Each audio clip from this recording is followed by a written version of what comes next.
Hello, everyone, and welcome to the Jameson Files. I'm Carrie Weber, and I'm your host. Thank you so much for being with us once again for another episode. If you are not already following us wherever you listen to podcasts, I want to invite you to join us at iTunes, Spotify, Google Play, wherever you listen to podcasts, we are there. And we invite you to subscribe to the Jameson Files to keep up with our current guests and topics, as well as the amazing guests and topics we've had over the past couple of years. We're starting to build up quite a great collection of conversations and information. So I encourage you and invite you to join us and subscribe to the Jameson Files. And if you have colleagues or friends that you feel could benefit from the content we are providing on a regular basis, please do share and help us grow our Jameson Files community. We appreciate your efforts in doing so. Today, it's an absolute pleasure to have an amazing dentist as a guest with us from Lubbock, Texas, Dr. Kelly Robinson. Dr. Robinson, thank you so much for joining me today. Well, thank you for having me, Carrie. I've been looking forward to it. Well, I have been a Kelly Robinson fan, I think it's for at least 20 years now. We initially met, I don't know if you remember this, but we initially met at one of the very first Jameson Leadership Symposiums. It could have been the very first one, I'm not sure. And the rest is history. We've been able to watch you and follow you and be a part of your journey for 2 decades, and what a journey it's been. You are a tremendously accomplished dentist and clinician who has led a fabulous team in practice over the years. And I am just grateful that you will share some of your wisdom and experience with us. Today, our topic is about how to successfully bring an associate into your practice for your patient family and for your team. But first, Dr. Robinson, I would love it if you would share with our viewers and listeners a little bit about your dental story, how you started, what led you into dentistry, and how you find yourself where you are today as a practice and as a professional. Well, thank you, Carrie. I just am so glad to be with you and love you and your family. And so this is an honor to be here and to be able to visit and share my story with you guys. My dad is a dentist, and he recently retired at 82. So Yeah. I was born into the dental family, and it has just been an amazing ride. I actually, when I was at Texas Tech, was thinking about going into medical school, and the grass is always greener on the other side. I wasn't thinking about dentistry. And when I graduated, my oldest son was born about that time and had some illness, and I was concerned. And so I decided that maybe I would try dental school because my mom and dad were always at my events and might be able to manage my time a little bit better. And so I went into dental school thinking, either you're going to love or hate this. And it was really, and of course my dad was like, "Oh, are you sure? Maybe you should try medical school." And so, but when I started dental school, it was like coming home, and I've never looked back. And so I loved going through dental school and then getting out of school and coming back to Lubbock to practice with my mom and dad. My mother was the office manager at the time, and Dad and I were practicing together, and it was just an amazing experience to start with such a great mentor. And he and I absolutely just got along great. And like I say, he and I have practiced together up until last year. So I have lived the dream with the family. And that has been wonderful. And my mother retired. My sister took over as office manager. So we definitely have a family affair in the dental office. It's wonderful. I can relate to the family affair situation for sure. Maybe that's why I love you so much and we're so connected. I can definitely relate to that story. Yes. Well, and that's one thing is I was going to share my dad and mother. We were raised in a small town in West Texas, and they hooked up with a management company that had them doing comprehensive exams and full mouth uh, new patient exams and consultations and full mouth reconstructions in a town of 4,000. And I was raised with that. And so when I came into practice, I knew that that's the kind of model and principles that were before me, and I was able to carry that on. And I knew that when I took over the practice, and Dad and I basically switched roles in 1999, he became my associate, and I bought the practice. And so I knew at that time that I'd want a partner like he had had to help guide the principles of the practice.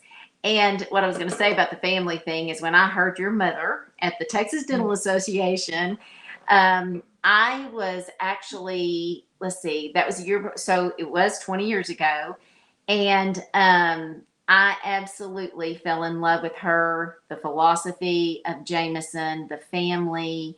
It was a great, great fit. And then 2 years later, went to that leadership course, or a year later, I can't remember when that was, but I was pregnant with my son, who is now 18. And Yeah. so it's been history from there. But that is one of the things that really has guided my practice, is setting up the Jameson principles and foundations and having the systems run like they do. That was just a great fit.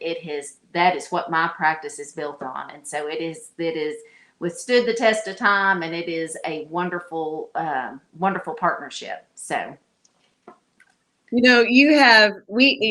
feel the same way. We just consider it such an honor and privilege to continue, to be a part of your journey. And you truly you have believed in the power of having systems and having that philosophy in place and protected and pursued by everyone on your team from the very beginning. And you seek out, even when you seek out new approaches to patient care, new services, whatever the case may be, you always do seem to put that as a priority, and seek out continued support to make sure your team's set up to be successful in the implementation of systems and their skills within those systems and the sense of ownership in those systems. So right. when you think about that, as you've brought on associates, you've been an associate, you brought on Yes. associates. Yes. Tell me how that looks, how that has looked over time for you. What have been some of the most important steps in the beginning when either you're seeking out associates or especially when you're bringing them into the practice? What have been some of those important steps to you to continue to honor and protect the values and the culture of your practice, as well as the systems you've worked so hard to incorporate? Well, that is exactly it, Carrie, is protecting the value and integrity and the systems that we put in place. And so I've had multiple associates over the years, and each and every one have been absolutely awesome. And we've had great relationships and formed good friendships, and some have gone on to different things. And each time I learn something. And so I tell you that the number one thing, and my team will tell you this, my patients, is that the systems that we have put into practice and worked over for the years with Jameson management, that rules. I have everybody that comes on new train through Jameson. I have them review what we are doing and how we do it and why we do it. And the wonderful thing about it is, Dad taught me right out of dental school, take care of the patient first. Everything else will come if your heart and integrity are in the right place. And so that is my guiding principle. And then I want to refine everything else based on our integrity of our practice. And so we have a philosophy, it's dentistry with a smile. We want to enjoy and love on those patients and make them feel like they are part of the family. So everything else has to be absolutely working beautifully for us to concentrate on loving them. And so all these systems that I have, through communication, through the business, through the perio, all the systems that Jameson has taught us helps us stay focused on our goals every day of taking care of those patients and loving on them and providing the highest quality service that we can provide. And so each one of my team members, when I hire them, I talk about that. And when we're interviewing, and particularly when I'm interviewing for an associate, we do go through personality testing, and we have time just to visit with each other. And they know full well when they come into this practice what type of family heritage I'm passing on, what type of systems I have in place, the way that the philosophy of the practice. And if they don't like that, and that's not what they want to do, then of course we don't proceed. And so I think that the associates that I have had have really learned about the foundational principles of how to make a practice stand out and succeed through the years, through all the different challenges that happen. If you have the foundational principles and the integrity, things, even though things may not go smoothly, you'll survive and thrive. Right. What I love about that, Dr. Robinson, is so from before you ever sign a document, before you ever move forward and say, yes, you're going to join our practice, you have a very serious conversation and a very clear conversation about the values of your practice, the philosophy of your practice, the non-negotiables of these are the most important things, from the legacy to those systems. Right. But it sounds to me, and I can just visualize how this conversation goes, a confidence and a clarity of, this is what we are. This is what's most important. This is how we function. And I need you to be aware of that and be in agreement on that and be on board for that if we are to proceed in this relationship as an associate in my practice, because these are the non-negotiables of how we care for our patients and each other and how we will continue to do so. I love that. And I feel like sometimes that's a missing piece. It's like, we're not going to proceed if this isn't if we don't first agree here. Would you agree that you see a lot of putting the cart before the horse in terms of bringing an associate on board before we even are sure and certain that we are a good philosophical fit to practice together? I feel like I hear these horror stories or very sad stories of this isn't working because we moved too quickly without having the right conversations first. Do you agree with that?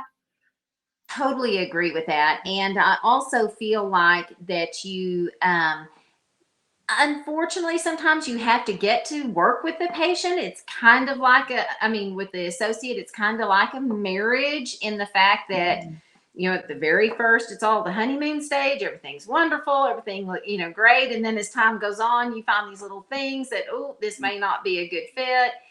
But one of the things that I always tell my associates is that, and this has to be the guiding principle because so many young, and I get it, they're concerned about money, and they've got big debt, and they're ready to make money, and I understand that. Sure. Dentistry, and that's one of the reasons that Jameson has been so wonderfully successful in my practice, is dentistry is a hard way to make money if you don't manage it well. And so but the other thing is the integrity, the guiding principle. If you're doing dentistry because you have a passion and you love it, and you want to take care of that patient, and you want to make this world a better place to live through dentistry, then the money will come. If you go out there and say, I've got to be making money now, or it's the driving principle, it truly affects how you practice dentistry. And so I try to teach, because that's how I was taught. And this is, and learning the principles through, I will tell you, having a mentor like my father and my mom, both of them working together as a team, just like you have your parents, that such wonderful guiding mentors. And then the great partnership with Jameson, setting those foundational principles, sets you up for success and it just fits perfectly with my philosophy. But I think that for instance, my associate right now, Dr. Malone, he is precious. His family, he's a young dentist who they have 2 young children. I think their youngest baby, they have 2 girls, and the youngest one is a year old. And so starting out, when he came and shadowed in my practice, he's like, he told me recently, he said, I had no idea how you made all this work. Like all these different systems. He's like, I didn't know. And so the first time we had our review with Jameson, and he was like, aha, now I know how this, because it was of what I had told him.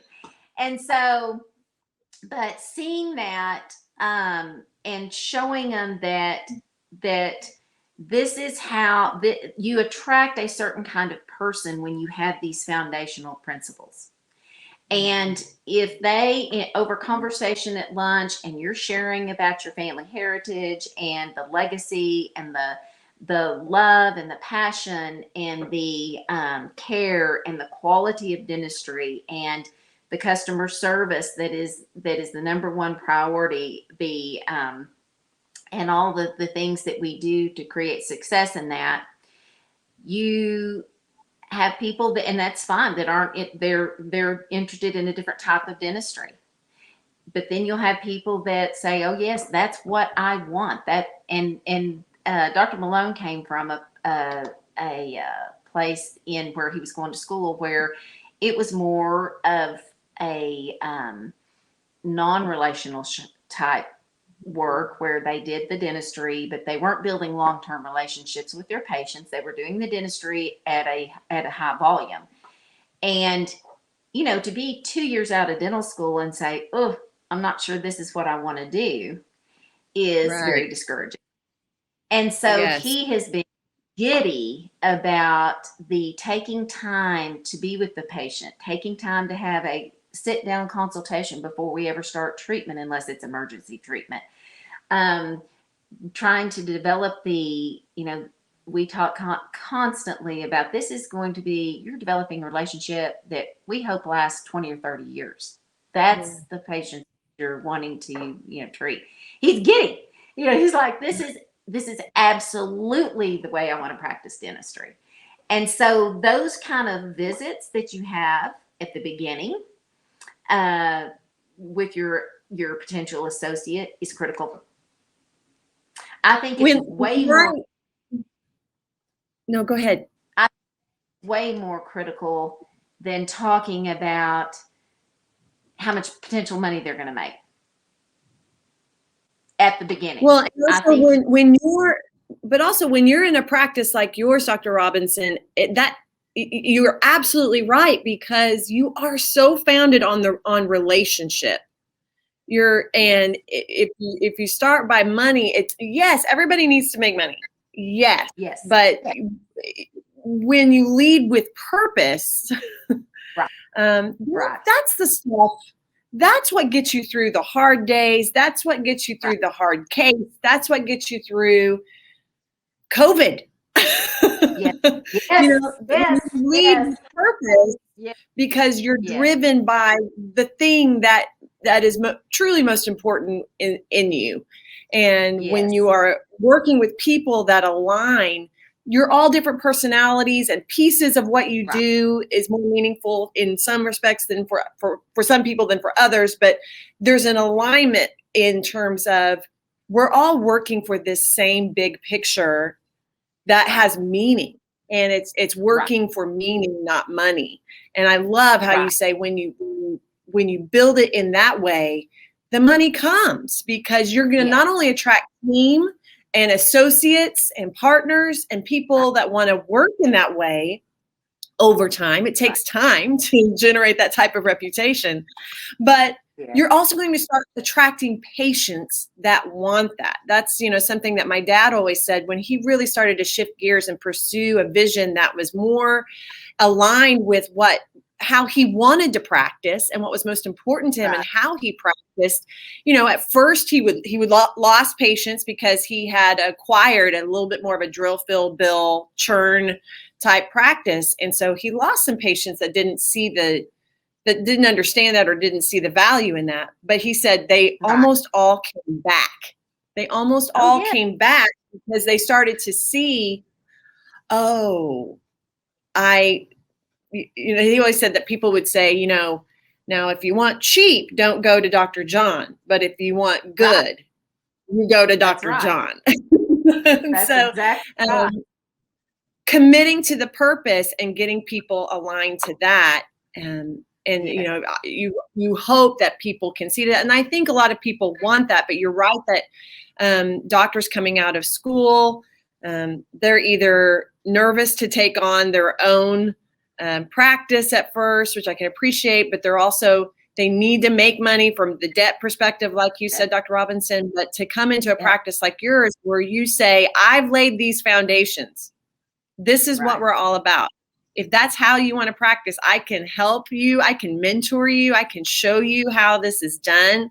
But we lead and we work focused on the purpose, not on the patient. That's right. And I, not only with the associates, but every team member I have, and we repeat this, we go over it, that there are certain days where you got to just pull, get everything together and go to work. I understand that. But when we lead with purpose, when you have in your heart that it's more than an 8 to 5 job, that we are changing lives, that we are saving lives.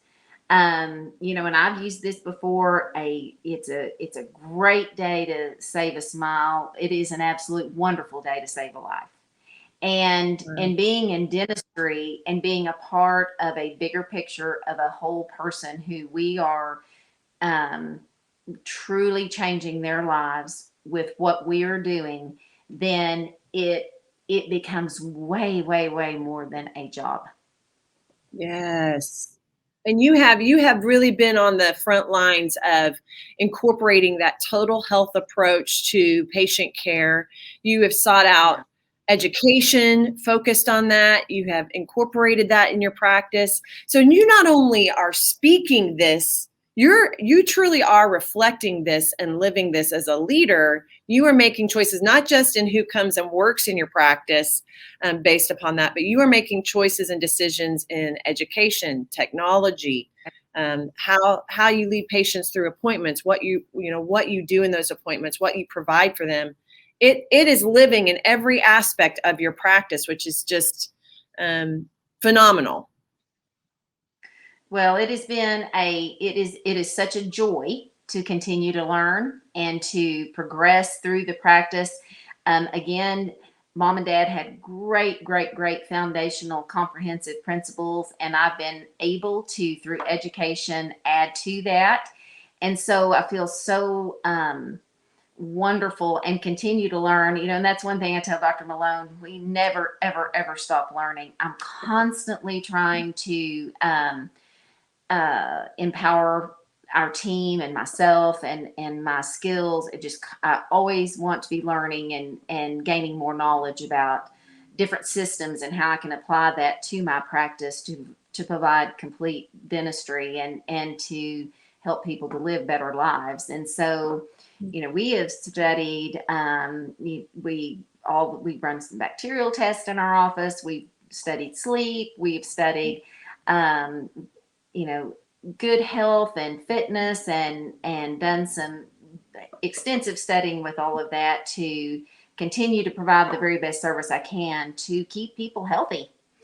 And we talk as much with the patients about how our treatment or our diagnosis otherwise can help them live a healthier, longer life, as much as I do about a tooth that's broken and needs to have a crown. Yes. So, that continuous learning piece, I do want to, I want to dig into that with you just for a little bit because, so I think a lot of people in this moment right now, as we're recording this, there's a great deal of hiring, finding new team, hiring, bringing people on. There's a lot of need for that in the dental profession, as there is in a lot of professions. And so in time, there will be that new employee or that associate will be found. They will be hired. They will be brought into the practice. And you are really good about prioritizing time for training, for learning. Can you share some of the things that you do as a team on a regular basis, whether it's for a new employee or for the team in general? How do you prioritize time for that kind of training to make sure everyone understands how those systems run, everyone understands their role in that, and they have the opportunity to improve, to bring their best to the systems?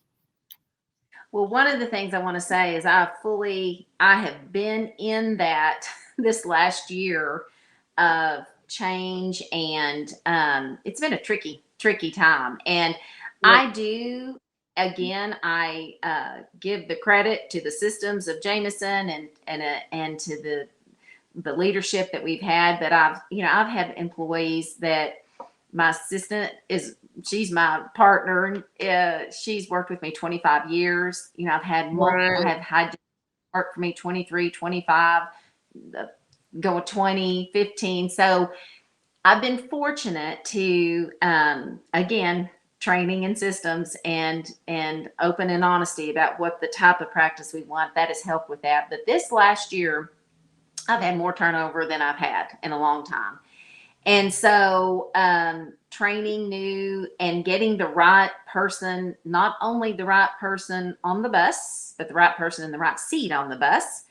And so it has been difficult, I'm going to say, with me this last year. And so, but what I have dug down deep and literally gone home at night and said, okay, Kelly, remember the foundation. This system works. This will continue to work. And again, we just have come through. I've got 2 new employees that have, so I always talk about the systems that we have in place. And I will say, I'm so excited about the growth platform with all the Yes. videos. Yes, because I had 2 new employees and I said, okay, we have where we have team meetings once a month. Then we have half-day meetings quarterly. Then I have consultants come in from Jameson either once or twice a year. So there's those things set in. Well, if you've hired a person right after your consultant's been there, Right. that was always tough for me. And so that growth platform has been wonderful because all those videos and the education on that has just been amazing, where they had the opportunity to go through the systems, and it's, it got to make sure they're paying attention and watching all the videos and all that kind of stuff. But they at least get an idea so that when the consultant does come and you have that opportunity to visit with the consultant, they have an idea of what we're talking about. They have had the opportunity. So I love that. And I'm thankful that you guys have that. That has been a big help. But I do as much as I can to get them. They've got to learn those systems. And we've had some of our team read Kathy's books in the past. We've given them our big notebooks, and it's funny when we have a system that's not working well at the time. We go get that system. Why isn't that working? And these are the issues we're having. Scheduling is always the big one.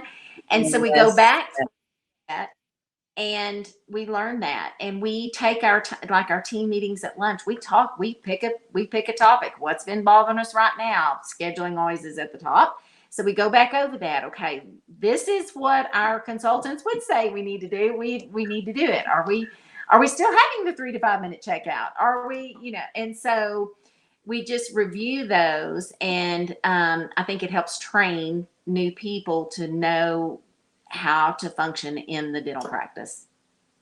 Man, Dr. I mean, that was just gold because so a few things that I want to repeat that you shared was in the end, you make it a priority. You make that you have those conversations from the very beginning with an associate, Right. with a new team member, whether that's a business administrator, an assistant, an associate. It doesn't matter.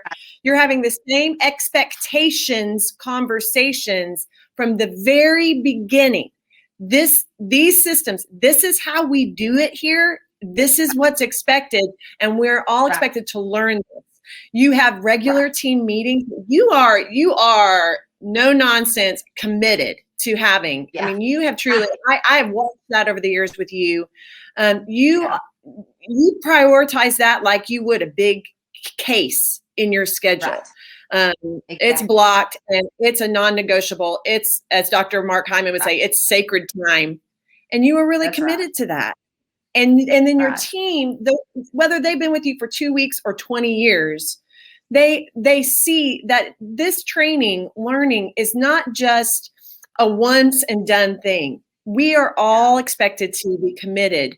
And you reflect that as a leader by knowing that content too, knowing those systems well, not only knowing the systems, but you've done the work and the study that you know where to find from your library, from your toolbox, from your resources, you know where to go to find help, even if it's in a book, and prioritizing that. And I want to thank you for your feedback about the Grow platform, because I don't know if you realize this. So for those of you listening that may not be aware, the Grow by Jameson platform is a new online learning platform that we launched at the end of last year. But it has been a goal of Jameson's to have this for several years. And Dr. Robinson, you were one of the catalysts to us to move that forward, because your feedback was always so important to us. You and some of our other long-term beloved clients would always say, have you ever thought about, what would be great if you would have some video learning for when we hire a new team member, so that we can get them onboarded more quickly and at least get them familiar in a more efficient way with our systems. Boy, wouldn't that be great? That would be so great. And you really drove that feedback home to us. And so you were one of the catalysts for us really doing the work to create that. So thank you for being such an amazing client to not only give us that feedback, but to utilize it. That just made me really happy to hear, because you were such a founding voice in us even creating that for people. Yeah. Well, I will tell you, one of the things that I've learned through working with Jameson is that you get so good at the system that you quit doing it, you forget, it is so easy how to get tunnel vision and to work on the present crisis or get involved in the day-to-day routine. And you have got to have methods to step back and pull yourself out and to remind yourself what the systems are, how they work, why you are doing what you're doing. And so I love it that we could take a specific topic and say, okay, we're having issues with this. So I run to that video and go to whatever that is and say, watch that and go, oh, that's why we're not doing these things. And so there's so many things, down to writing the thank you letters to the patients, celebrating success. There's big systems in place that need to work, but there's also little things that you are like, now why aren't we doing that anymore? And so to have refreshers, it's just wonderful. It really is. I was so excited to see that, and think that it's a good way to continue to be putting yourself. You've got to always be putting yourself out there to continue to remind yourself what you're doing. That, it's funny. I've worked with several people over the last few months, and we are talking, when we're brainstorming, what are things that you could do? And I ask, are you doing this? Some of those things, like you said, those little things that, and I can't tell you how many times people say, we used to do that, but I don't think we do that anymore. I wonder why we stopped. And they don't know why they stopped, right? And they know that they used to do it, but they don't. So it's that's a conversation that's really happened. I think also coming out of the season that we've all just survived. You like you said, you talk about being in the weeds and having tunnel vision, and we were all just in survival mode. Now is a great opportunity to take a step back, take a deep breath, and recall some of those successful little things that on their own, they may not seem like that it's a big deal that we're not doing those anymore. But when you add all those together, the culmination of those little things can really be the difference maker in being just okay at what you're doing and being excellent at what you're doing. And, so I love that, because I think that is something that everyone could take a look at, from how you are working with your associates, how you are bringing on new team, how your existing team is running those systems. Scheduling is a perfect example. Talk about one that just continuously brings stress to everyone, and your schedule probably hasn't looked the same in the last 18 months any day. And so, boy, it's time to get back to shoring that up and fixing those cracks so that you can be a little bit happier and healthier in your day to day. But it's going to be taking a look at what are the little things that we were doing that perhaps fell off the map, and let's get those back into play. That's a great point.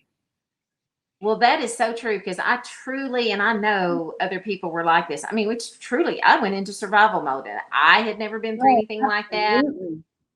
It was, and I did not, I mean, we literally went from, will we work again? When will we work again? What will it look like? To exactly what you're talking about of, okay, we're going to survive this. It's going to be okay. But how many things did we let everything go by the wayside? Trying to survive.